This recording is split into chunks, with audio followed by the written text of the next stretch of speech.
meantime, I would request our speakers to give a short introduction to themselves, and we can start the discussion, and then I'll hand it over to Deborah to take it forward. So I'll request Ted. Ted, thanks so much for being here. If you could give a quick introduction on the work that you've done and what you'd like to bring forth in this discussion today. Sure, Anisha, great, thanks. Good morning or afternoon, I guess, wherever you are on the continent. Ted Willcox is my name. I've been with PepsiCo for nearly 10 years now. Most of the time, always in financial leadership positions. Currently, I'm looking after strategy and FP&A for PepsiCo Sub-Saharan Africa. A little bit about us before we go on is so we all know PepsiCo. We the brands of Pepsi, 7-Up, Mountain Dew are our kind of global stalwarts, together with the snacking portfolio, Lay's and Doritos. I think most folk in the audience will be aware of.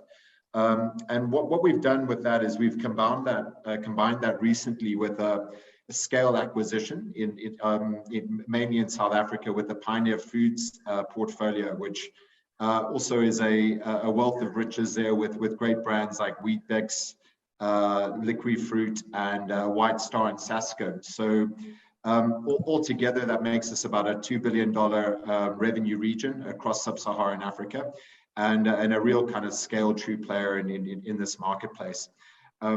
Within that space, I've done CFO roles for our snacks business and our beverages business, both South Africa and across the continent. And prior to that, I was with the Mondelez or Kraft Foods business. So I've been in the FMCG space for quite some time. Look forward to engaging with the panel and the rest of the audience on how digital is really a meaningful and progressive part of our business that will continue to grow. Great, Ted, especially for B2C companies. Data plays a big role, and everything is getting so customized today. I'm surprised. Sometimes surprised. How do these companies know my choices perhaps even better than I do? But that's a reality, and that is what's happening these days. Bradley, thanks so much for being here. A quick introduction from your side. Thank you, Anisha. So my name is Bradley Wentzel. I am the CFO of Dougasdale Dairy, which is now the largest fresh milk supplier in South Africa. We like to think we punch above our weight in terms of our presence and our footprint and our impact on the market. I've been there just under 4 years now. The dairy itself is a traditionally family-owned business, as most local dairies are. So done some quite interesting things around data analytics and trying to bring family-owned businesses into the fourth industrial revolution. How to use data insights and partner with the large retail chains in order to be a better business, bring waste down and kind of things like that. Personally, I've prior to this, I was finance director of Nando's for a while, and then I managed an East African, Mozambican and Mauritian freight forwarding company. And prior to that, I was in the golf and kind of cycling industry in the kind of finance team there. So really looking forward to chatting with all of you today and kind of figuring out how we can all make ERP better and work for all of our kind of stakeholders. Great. Ashish, thanks for being here. A quick introduction from your side as well. Thanks, Anisha. A very good morning, a good day, or good afternoon to everyone across the world. My name is Ashish Khemka, and I am currently the CFO of Lagos Free Zone, which is a member of Solaram Group Singapore, multinational, or I'll say operating in various parts of the world, but mostly focused in Africa with their major operations.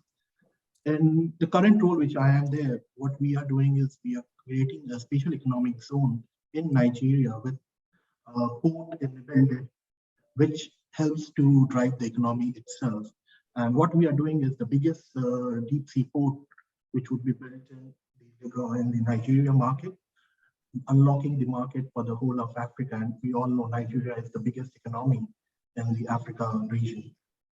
I have been associated with this company for the last 6 years now, and with the group for almost 10 years. Prior to joining the group, I was a banker with ICICI Bank India, one of the largest private sector bank in India. And before I started my career as an audit assistant with Ernst & Young. All right. I think Deborah has joined us. Deborah, I request you to please turn on your video. And till you do that, I request Esther to please give a brief introduction about herself. Hi, Esther. Esther, you're on mute. I request you to please unmute yourself. Sorry, I have. Hi, everyone. I'm Esther Kabiro. Currently, I'm the CFO Abacus Pharma Limited, Kenya. Abacus Group is in Rwanda, Uganda, Kenya, Tanzania. We pride ourselves in providing healthcare solutions in Africa. Currently, the CFO. Previously, I was the financial controller at 𝐃𝐚𝐭𝐚. Before that, I was an auditor with Deloitte East Africa. I'm happy to be part of this forum and looking forward to it. I'll just start with one of the first few issues that we want to discuss. And I think Bradley also spoke about it. It's about ERP as a bridge between your homegrown legacy systems and modernization. So I was just speaking with a few executives, and they said, I can't just wish away the data that I have on my legacy systems, because even though about 90% of the data that we have these days has been generated over the last 2 years, what I had earlier is also important. So Brad, would you like to go ahead and tell us how ERP is that bridge between what you had on in your legacy systems, and how does it help you then bring your legacy systems up to speed with the latest data? Are you migrating it all to a cloud? How does it work for you? Well, thank you. So our journey has been quite an interesting one. So like I said, the dairy industry and my one in particular, we've been around for 115 years, working out of the same site, run by the kind of same family. And most businesses like that tend to not use ERP. They tend to use the bank balance as a litmus test for how the business is going. Debtors and creditors and all those kind of good things don't really get looked at. It's what's in the what's kind of liquid right now. So our journey was very, very interesting. Where we had 3 or 4 different. We had an accounting system. We had an ERP, or a version of an ERP system. We had a fleet management system. And we needed to take all of those things and put them into kind of one system. So the interesting part about businesses of my kind of size is most times the CFO is often the CIO and the chief bottle washer and things like that. So you're encouraged to know what's kind of going on out there in terms of the new programming languages, Python and SQL and back when I was at varsity, it was C++. So you have to know all of those things to be able to then future-proof it. So it's sitting and meeting with the likes of the big SAPs and Oracles and all those kind of guys, and seeing if those businesses are often fit for your purposes, and what pieces you can take off of your kind of legacy systems, and what you can't. So in our business, we literally had to take dumps of lines and lines and lines and lines and lines of transactions to be able to then manually, well, not manually, but bring into the new ERP system. And then you've got a source, then you've got a sense check, and you've got to have control points, and you've got to make sure that the migration from the old into the new has happened fairly seamlessly. It's never really a kind of painless exercise. And what things you absolutely have to have, and what things are kind of nice to have. So in our business, we've got vehicles, we've got customers, we've got obviously goods coming in and goods going out. So we need to sit and kind of build a phased look into it to say, okay, this is what we have to have in phase 1. This is what we have to have in phase 2, and this is what we have to have in phase 3. And the modern CFO has to be the bridge between the hardcore finance people and the customer base or the supplier base or the IT person or the CEO or all those kind of things, because very seldom does one person have an entire view of that process. And ultimately, the numbers don't lie, and the numbers have to be right. So the kind of long and the short of it is make sure you know what you want and plan. Right. Ashish, would you like to come in here? Because Bradley spoke about things that were nice to have and things you absolutely needed. So what is it? What has it been like for your company? You said you've been there 10 years. So how smooth or how rough was this transition? Well, I would say that things like to happen, but the whole function, the finance function, the role of a CFO has been changing over the last few years.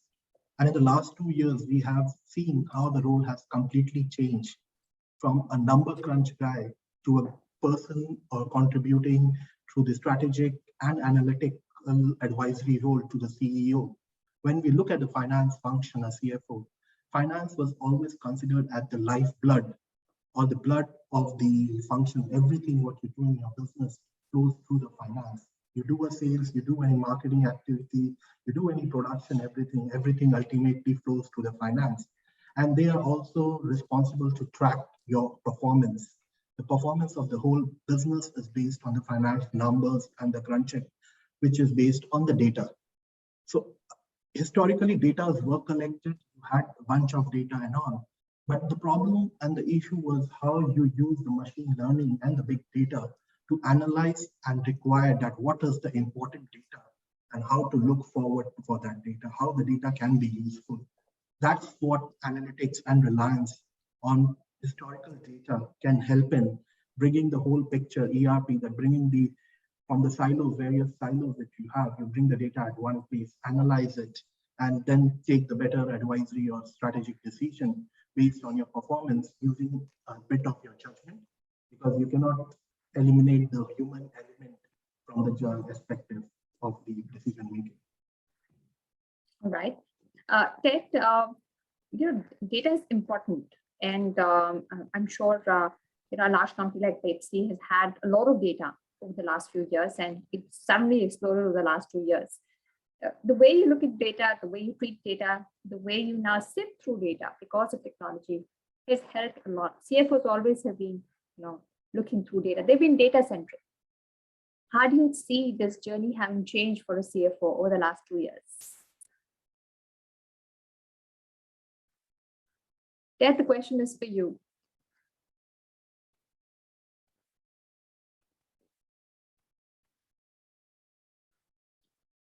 Ted, we can't hear you. You're still on mute. Could you unmute yourself? Disaster, the mute button. Thanks, Anisha. Yeah, it's a great point. I mean, data is becoming, and we know, what a fundamental of the business. It always has been, to your point, and it's always been part of our lives as finance leaders. But it is ramping up exponentially as that's why we're in this conference, right? I think what we're finding with data and a really important theme that we're trying to make do with. I mean, Bradley was talking around structured ERP data, getting the ERP to work, basically run the company on a day-to-day basis. And a very interesting journey, Bradley, on bringing a family-owned business into that. We probably within PepsiCo have been quite blessed to have that as a routine structure that we've had for many years. But where data is changing is we're now starting to bring that structured ERP data, the sales volumes, the costs of sales, the OPEX cost drivers, etc. And we're blending it and matching it with mass unstructured external market data. And this could be anything from, supermarket scan data, the information that goes through the tills at ShopRite Pick and Pay. It can be weather patterns. Weather patterns are very important for beverages in our business. It could be, footfall patterns of people or even, kind of COVID infection rates. So the mobility levels of just human beings, where they are and where they're moving about. So what we're doing is we're combining the structured data with unstructured, market data, which is enabling our business to make much more holistic commercial decisions. So it gives us a much better sense in terms of where our competition is, what our consumers want, what the customers need, and what they're selling. And this helps guide us towards pricing decisions, what promotions we should be putting on, and it even starts shaping our portfolio over a sort of a longer term. So in summary, I'd say, Nisha, it's moved us from running the business into transforming the business and empowering the business to make holistic decisions from real granular market data, rather than just relying on gut feel and aggregated estimates that are coming through from the business. All right. So Deborah, I think, has joined us on this discussion. Deborah, we've just been discussing the role ERP is playing in the finance departments, and how it's proving to be a bridge between legacy systems collecting data and now new age data that is being migrated to the cloud. So Deborah, I'd request you to please turn on your video, and you can then take forward this discussion.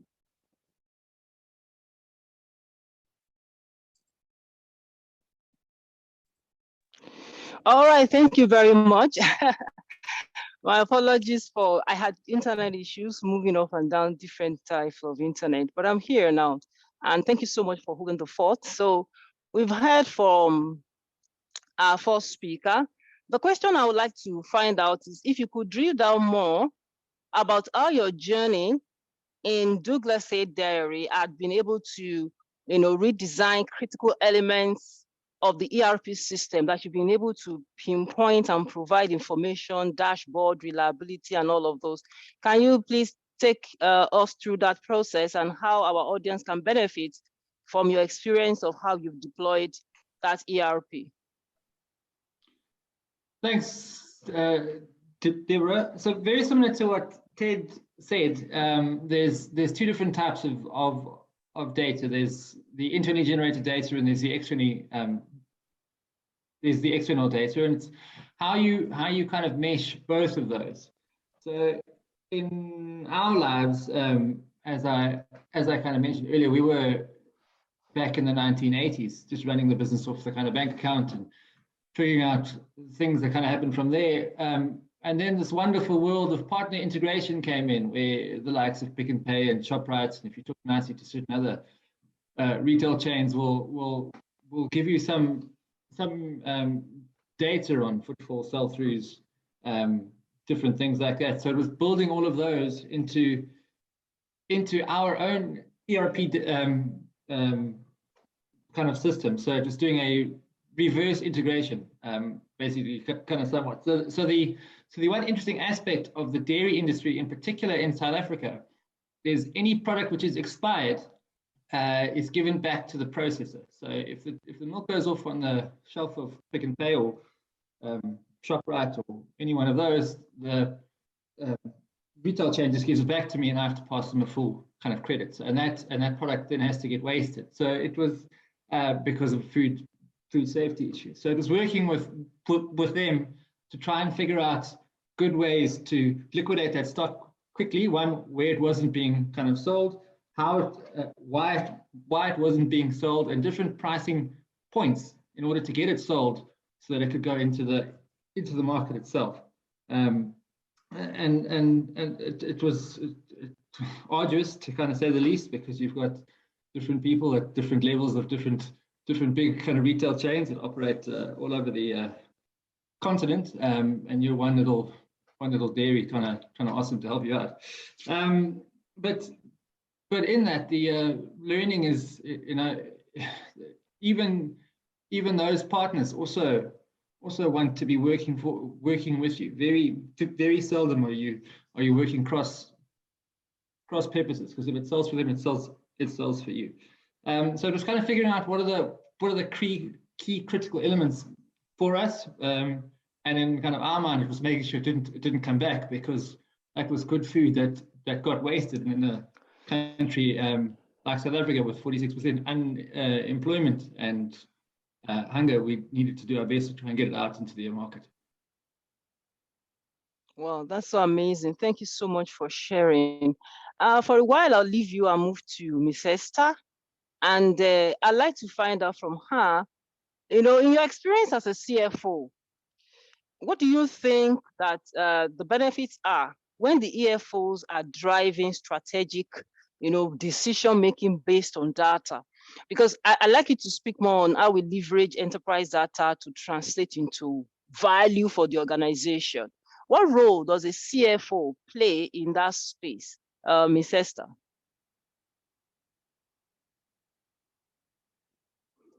Ms. Esther?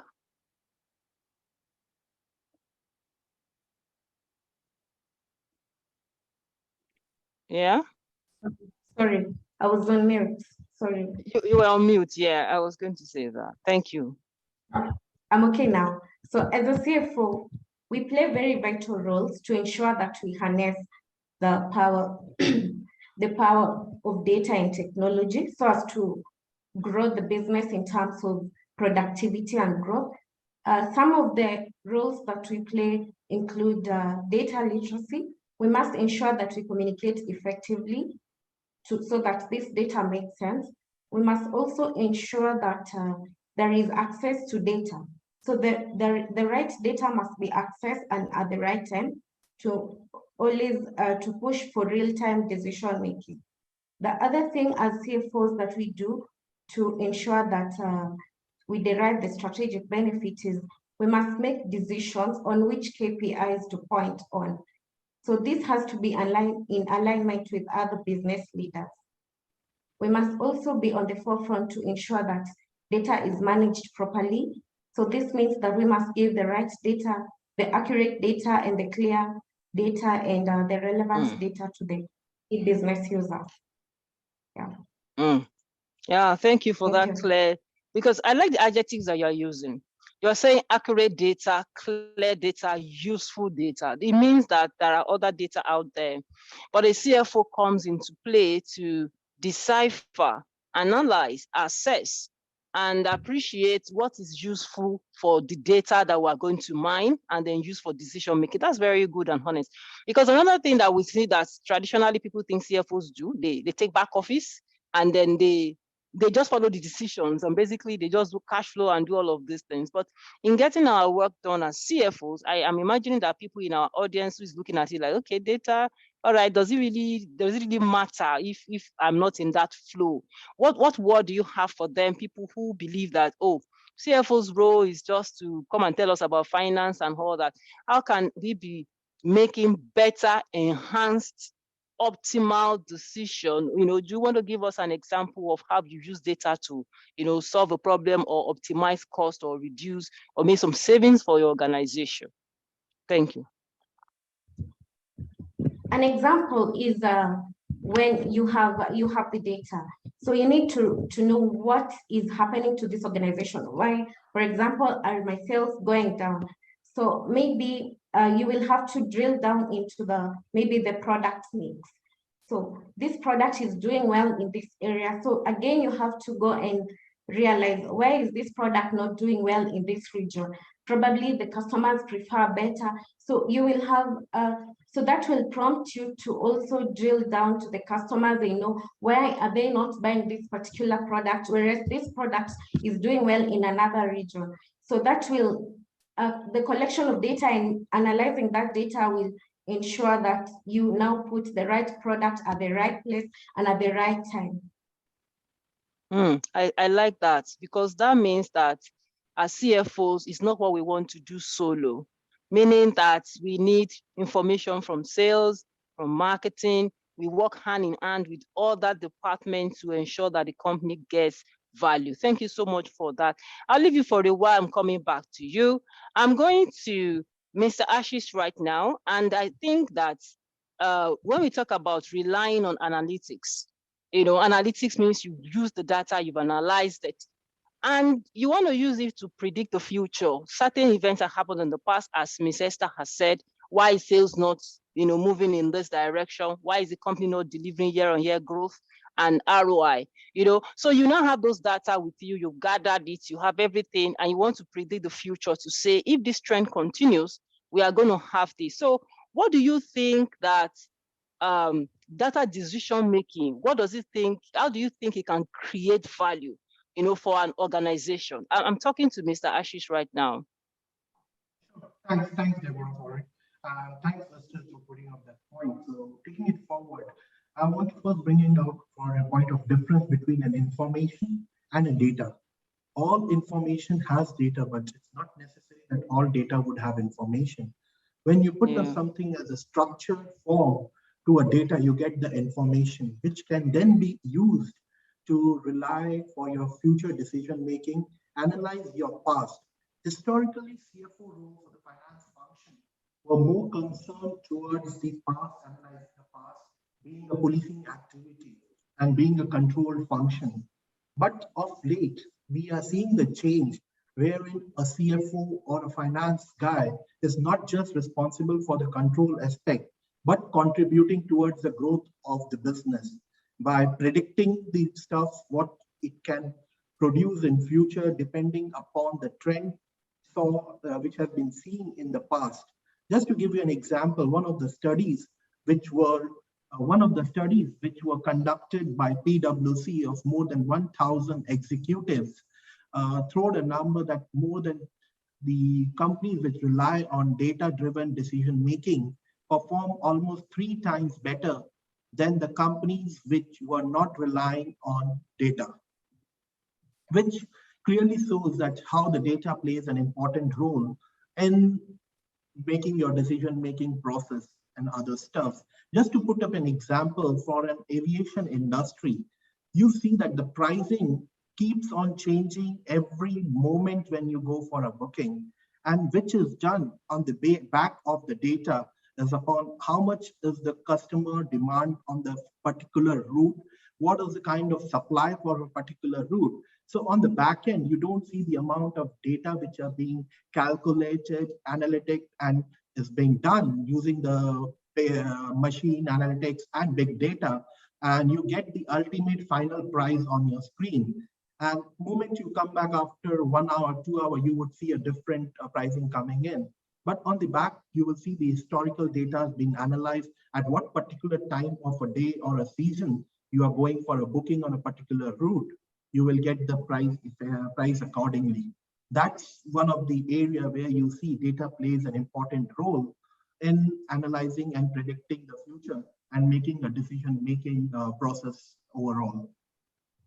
Just to wow, give that's number, sorry, go ahead, please. Just to give you a sense that of late you would have been now seeing that almost every day 2.5 quintal bytes of data are generated. Having said that, not all data are useful. It also depends how much data you need and how you collect that data and how you make it to an useful information for yourself will lead you to a perfect decision making in future.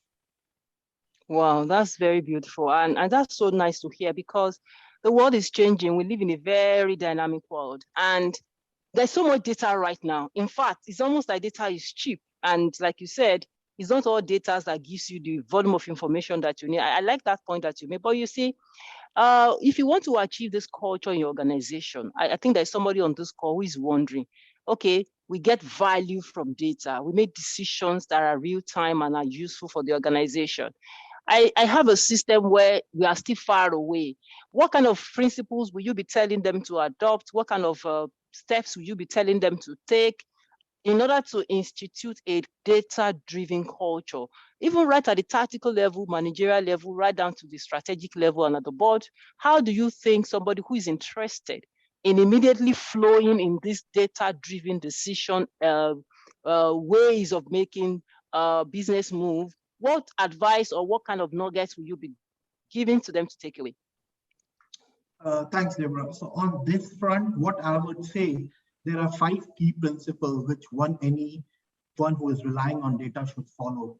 One being agile, that you have to be agile in your data capturing and with data analytics. The second would be a sustainability. You have to have the regular data coming in. A one-off data would not help you to reach to a decision making, because you have to make decision on a regular basis. And to get the data from the concrete source on a regular basis is another thing which one is to be. The accessibility about the data, the predictability of the data, as well as the accountability of the data, because nothing is doable until unless you put an accountability to it. Because everything, when you take the data, the genuinity of the data has to be there. So I feel these 5 principles should be in place when you make your decision based on the data. Yeah, if I could recap, you say agility, accessibility, predictability, and the number 4?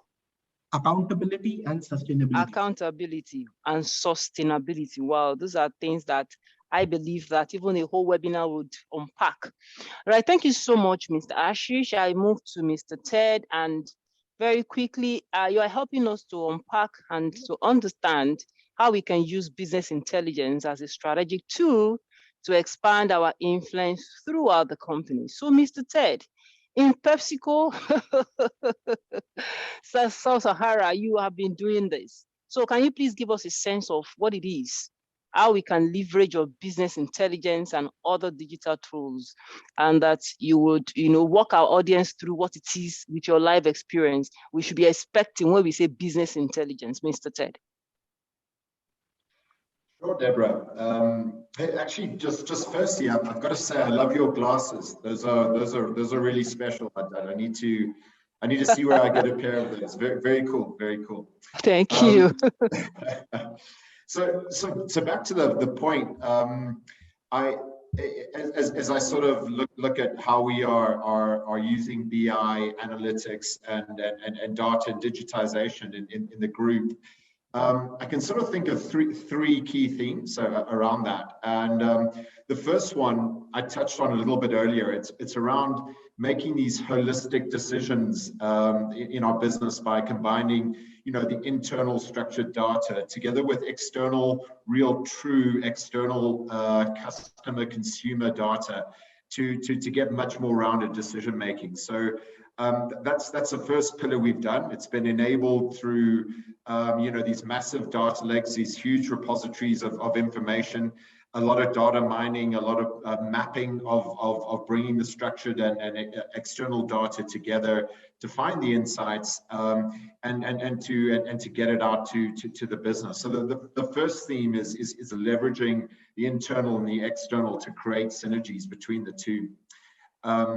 I'd say the second thing where digitization is really accelerated our business and our finance organization and increased our influence on the business is kind of the democratization of data itself.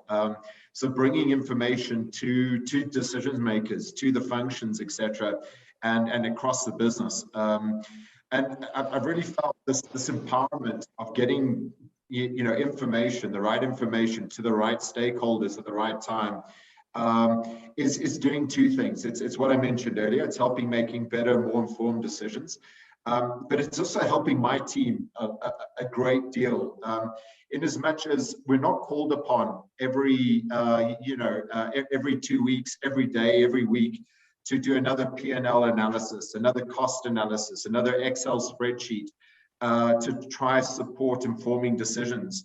What we've managed to do, and we haven't cracked the code. This isn't found silver bullets for everything, but by leveraging BI tools and supporting the business to become more digital savvy, we've created some great sort of push of a button visualization, standardized data reports that the sales director or the marketing lead or the manufacturing VP can get a dashboard in terms of their performance and in terms of information that's relevant for their job at any particular point in time. So this accelerates the data getting to them, accelerates decision making, and it keeps my finance team focused on delivering the numbers, being great business partners, and rather than just running behind the organization with ad hoc analyses just to support the needs of the traditional needs of the business. So that being the second theme, that leaves the third theme, and it's really around a passion of mine, which is operational planning and the financial planning and budgeting that goes around that operational planning.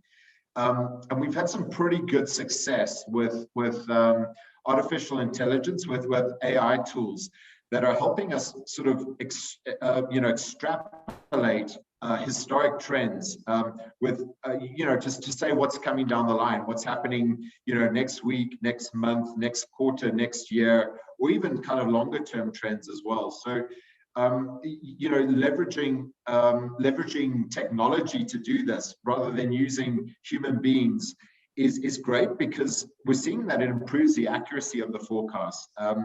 We all know about personal biases and human biases that tend to be a little bit more optimistic than where the reality is, or sometimes missing potential trends and missing potential opportunities. So actually using historic trends and assumptions to extrapolate planning, financial planning, takes some of the effort out, and also improves some of the accuracy in financial planning and analysis. And building on that, one more step is we've also used some of these tools to do scenario planning. So really pressure testing different assumptions and scenarios within our outlooks for the business, which is an excellent way of pressure testing your plans for sort of black swan events, unknown events. And this is really came to the fore during the pandemic, right? COVID-19, yeah. Really tested. I got it. Thank you so much. And I like the idea of dashboard, because the dashboard does give you flashes. It tells you the signs, the vital signs to go and then investigate. And once a dashboard is timely and regularly updated, that is where we start to hone the value. So thank you so much for contributing that. We seem to be having questions coming in, and any member of the panelists can take this. It says, talking about the impact of automation, CFOs should realize that at the end of the day, they are leaders of not just material, but human resources. Data should always have the ultimate objective of positively impacting people positively. Automation must help people perform their jobs better, not to make them lose their jobs. If I understand this comment, it's almost like saying, how do we ensure that there is a balance as we begin to automate? A machine is capable of doing maybe what 1,000 people will do, more or less. So who among the audience is here to disabuse the mind?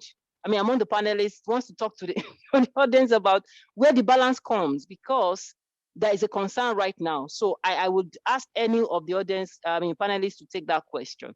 How do we ensure that there's balance between people not losing their job and then advancing in technology and taking value from digitization? Mr. Ashish, you want to try? Yes, let me give a try to it. As I was speaking earlier, data is just an information which gives us a tool to think about and predict the future. The human element will never go away from it. It's the judgment which is required, because even now when you get the data from the system, which is being flashed on your dashboard and other stuff, there needs to be somebody who needs to take the judgment and decide upon the data coming to you. I would say the automation, the analytics, and all other stuff are helping the resources, the human resources, to plan their job, develop it much further, and educate them further to utilize their skills and resources in a much better way than what they could have been done doing it earlier without the machine learnings. So their profiles would change. Like I spoke earlier, the finance guys or the finance team were more concerned about post-audit, that is, once the event is done, they were control, expect, and all other expect. Wherein now the role has changed to a predictive time where we predict the future, whether a creditor or a debtor is going to default or not, looking at the past trend. Wherein earlier they were more concerned about whether the debtor has become default or not. So they use the data now using the past trend to predict the future, that is what the probability of the debtor not realizing your fund. So it's just a change of the mindset, but not the loss of the job. I got it, and I totally agree with you. Go ahead, Mr. Bradley, please. Yes, sorry. So the threat of robot process automation, or RPA, shouldn't really be perceived as a threat. In our journey, what we found is it takes away the mundane tasks and frees up time for those people, not that they become redundant, but instead for the leader or the leaders of the business to now invest proper time into those people to grow them. So as the kind of modern CFO is not really a number cruncher. It's a leader. It's a chief value officer. You know, you should make a concerted effort to invest in your people, to make sure that you're giving them all the information that you have, and RPA will actually help that. It won't make it harder to, well, sorry, it shouldn't cause redundancies. It should instead help us to help those and grow the people that work for us. Amazing. So, Ms. Esther, you want to add something? Yes, if I may add up to that, automation clearly has very good benefits to an organization. As members of the finance team, for example, instead of spending our time doing reports and just churning numbers, we are able to now look at bringing recommendations and insights, being business partners and influencing decisions and even actions in the organization, monetizing other business activities. So really it brings up benefits and saves time, which would not have been there if all the time we were just involved in giving reports, looking at historical numbers. So I would say it's more of a benefit than a disadvantage to an organization. Yeah, I agree with you absolutely. You gain speed, and it's a mindset issue. Mr. Ted, do you want to add to this before we move to the next question? I'll have a brief word on it, Deborah. I must say, so much of this is new to me too, right? And I learn about it every day. And I must say, for all of us, we should feel some kind of sense of vulnerability, right, with what's coming through from the future. But we need to, and this is what certainly the message I give back to my team, we need to convert that vulnerability into energy to, understand it better and make it relevant in our lives and make us relevant to it. So it is a threat, but there's a great opportunity of harnessing that threat and that energy to understand it better and leverage it. And I think if that mindset is taken by an organization, it'll really enhance it. If a different mindset's taken, it can set it in the other direction. Yes, I agree. All the panelists have spoken so well, because in fact, there's just no change that does not have different dimensions to it. It depends on how you want to see it. So it's a mindset and perspective issue. If there's anyone in this audience who is worried about redundancy and all of those, our panelists have assured that it's just for you to flow with the change in every opportunity or thread. That usually opportunities for you to grow, to learn, and to expand your knowledge. Thank you so much for that contribution. Next question that we have here before we talk to our panelists again is that hoping that we will get insight on various business leaders, how they have been able to support their enterprises through automations to achieve optimal results from data analytics and data governance. Has this been achieved on cloud or on premise? Who leads the discussion? Is it the chief technology officer or the CFO? Now, this question is addressed to the panelists and any of us. Number one, the typical and the second thing I want to know is it really a CFO business, or is somebody else that's supposed to be settled with our business? And why should a CFO be involved in the equation of data analytics? Any of the panelists can go first. Yeah, Mr. Bradley, you want to start? Yes, thanks. So as I kind of mentioned earlier, our role, a modern kind of CFO, should be a holistic leader that has complete line of sight of the entire business. So it should have should really have delved into their business to understand that if this happens over here, then this happens over here, and if this happens over here, then this happens over here. So it's not really about leading the data charge. It's more about being the facilitator, where perhaps other kind of C-suite guys and girls tend to operate in more silo-based. The modern CFO should be able to look across all different aspects of the kind of company and be able to bridge those gaps with the sales director and the CEO and the procurement director and the CTO or CIO. Very few people will have the complete picture in their business. So it's incumbent upon us to invest the time in understanding what everybody else does, that we can build the picture to be able to then build a little roadmap when anything happens.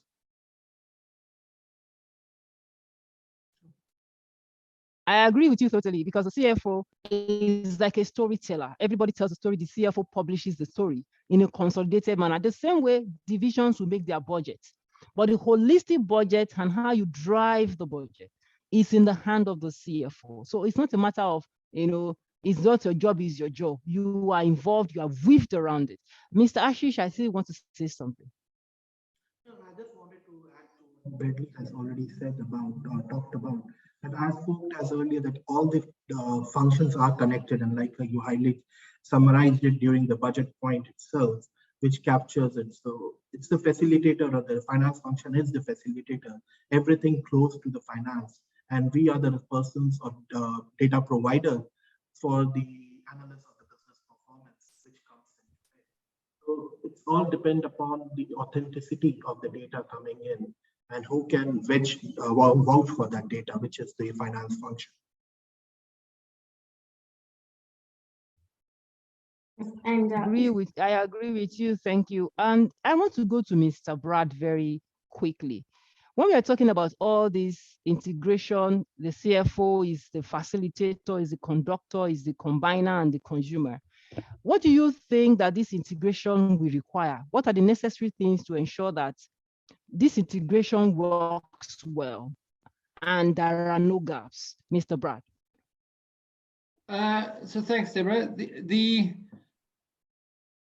The traditional CFO has been more silo-based, operates just left of center, normally throws the numbers in and then goes back and sits in his office. The modern CFO should be a facilitator between all different aspects of their business. So what that means is the modern CFO needs to roll up his or her sleeves and get involved in sales and sit and understand what their pain points are, deal with the buying teams and the warehouse teams and all different aspects of their business to be able to, as you said, paint the entire picture. And then in doing so, identify those gaps. So the advice is that you have to get into the detail and you have to understand everybody else's pain point. You have to physically sit with them. You've got to get out your office. You've got to have boots on the ground. You've got to be seeing people. It's not just about sitting in an ivory tower and doing Excel sheets and journal entries and deferred tax. It's more now about physically getting out there and being a champion for their business and for the finance function itself, which is how the new or the modern CFO should be operating. Yeah, so it's a shift from traditional to modern. And that means that it really means what I hear you say is that even the CFO must be properly educated, must understand his role in the scheme of things and in the equation of value when it comes to the enterprise. Now I go to Ms. Esther. My question to Ms. Esther is to say that, let's now say that we have upcoming CFOs or you have your finance team in place. Charity, they say, begins at home. What will you be saying to them? How will you encourage them to come into the flow of championing data decision making, even at the very granular level where they have data? What do they do with it? How can you make your team, flow with that such that they now become the ambassador or an advocate or data-driven culture in the organization. As CFOs, we are leaders of people. So what can you say to that, Ms. Esther? So one of the things that I would do as a manager and as a CFO is that my approach towards data must be at the forefront. Like I must be the leader. So it is the top-down approach. Am I supporting this data? Yes. Am I supporting the insights that this data is giving me? Yes. So there has to be management support. I also have to ensure that they have the right tools and the right technology to support this.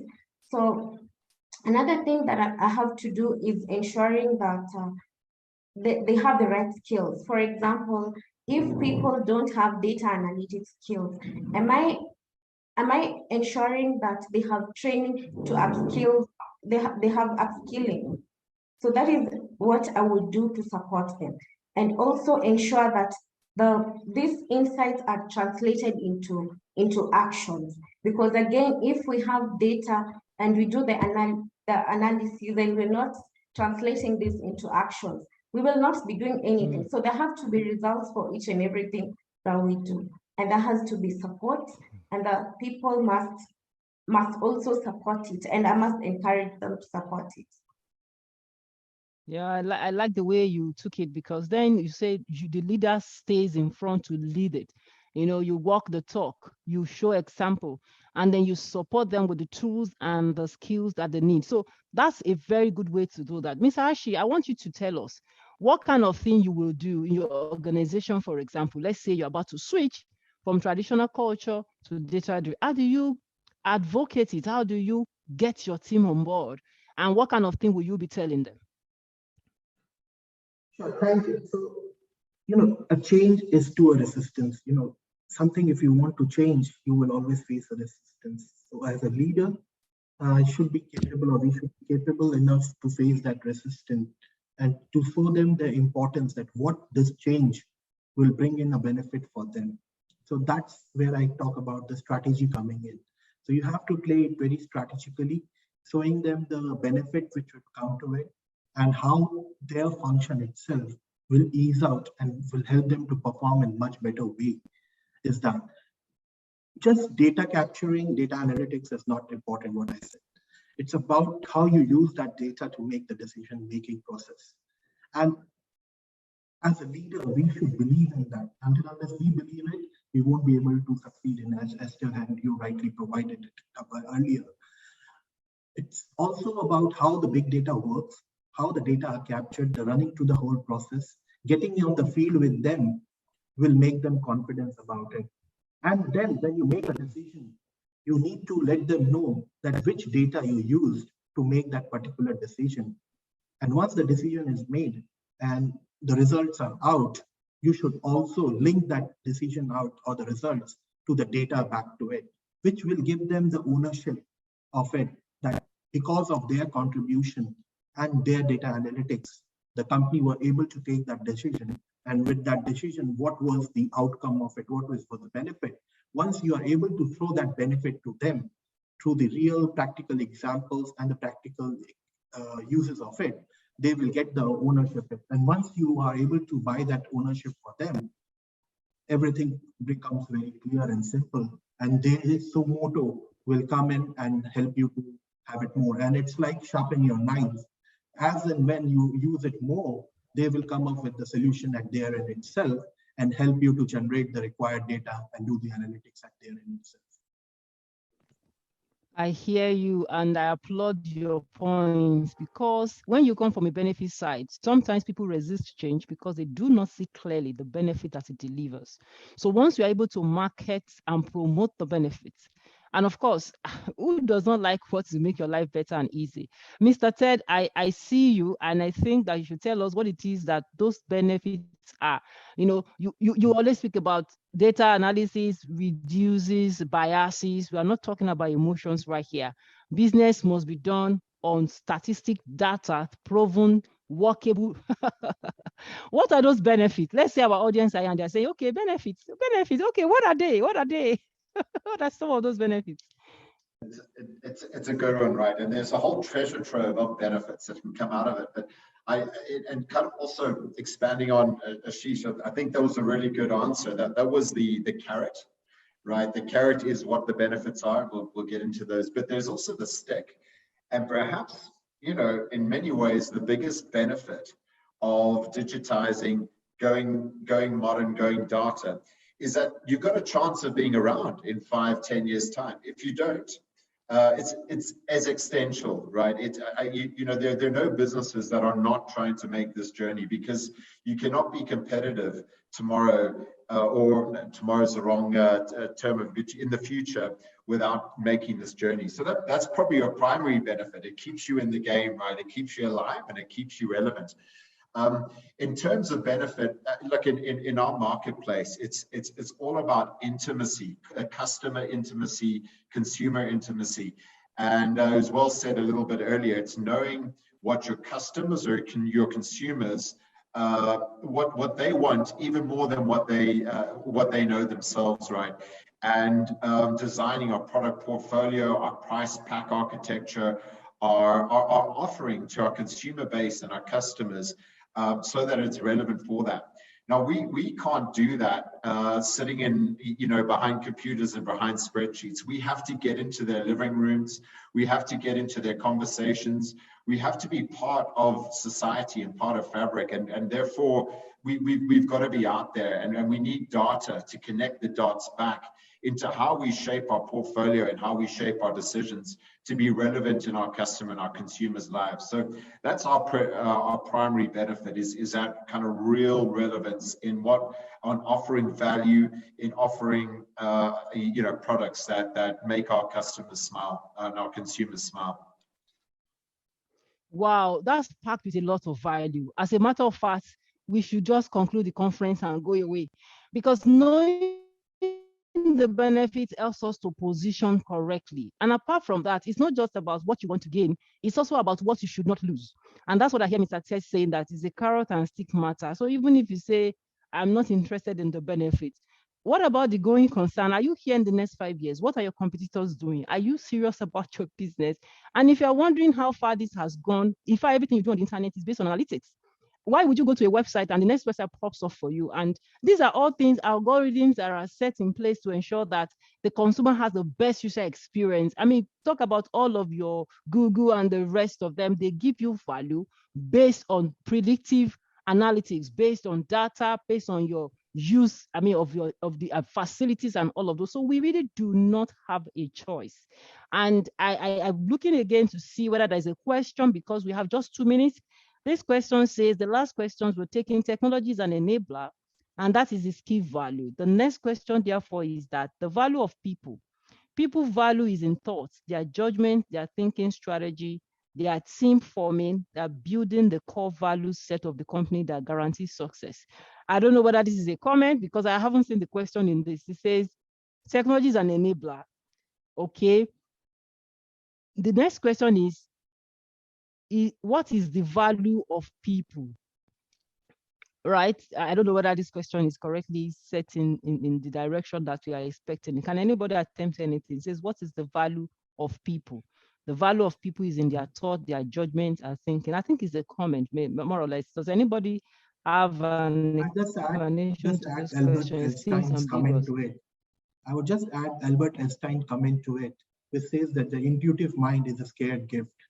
So you can't remove that scared gift on it. So whatever data you have, the judgment would always be there.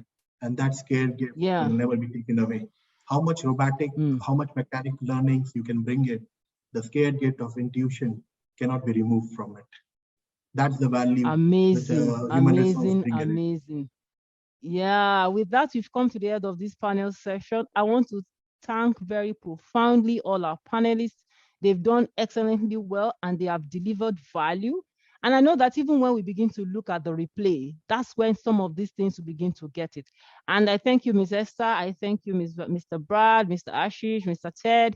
I am Deborah David. I want to give a very good appreciation to Exito for putting this together. The conversation definitely cannot stop here. So let's continue to be advocates and crusaders for this issue of data analytics, because the future is data analytics. Thank you, panelists and all our audience. Thank you.